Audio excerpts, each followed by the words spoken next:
A very common pattern that's related to back pain, hip pain, knee problems, and foot problems is the external rotation of one leg. And you can observe this all day long. It's very, very common.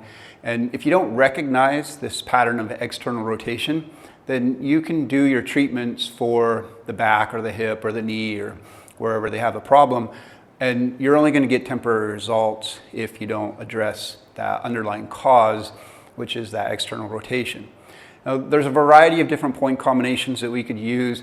If the client's main complaint is lumbar pain, then you may be using a point combination like Yao Tong Xue.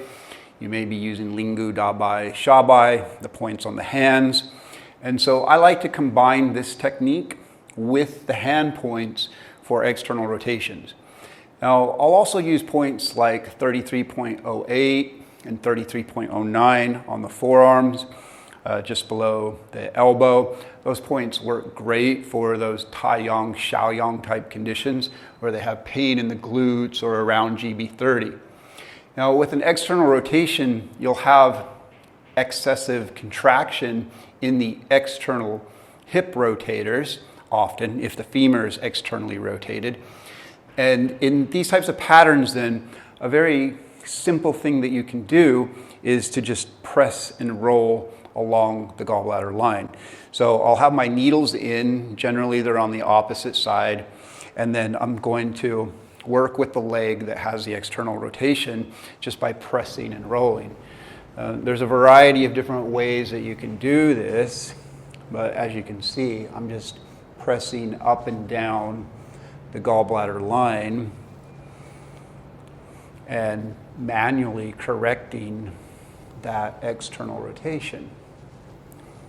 Very common pattern. When you combine this with your acupuncture points in the hands and some of the other movements that I teach and demonstrate, then you can find that you can actually get to that underlying pattern, which is not just a kidney deficiency. That's not enough to describe all the different patterns of back pain and hip problems that we see, and it's not always just qi stagnation. It can be a structural condition like this external rotation. So there's a variety of different techniques that we can do to correct that by pushing and rolling. We can use our palms, as I've demonstrated here. We can use our thumbs to tune into where those points are at.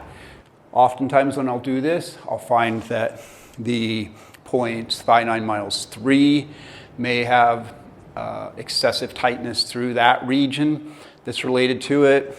It may be that the problem's originating up higher into the hips, so we can do hands-on techniques on the hips as well to determine what muscles or what lines are involved in that.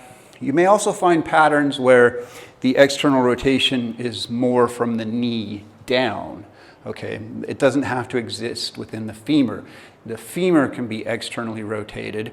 However, there are times where the rotation is occurring more from the knee down and the lower leg, in which case then we're still going to be working up high on the thigh, but you can anchor here at the thigh and then press and roll through the lower leg as well.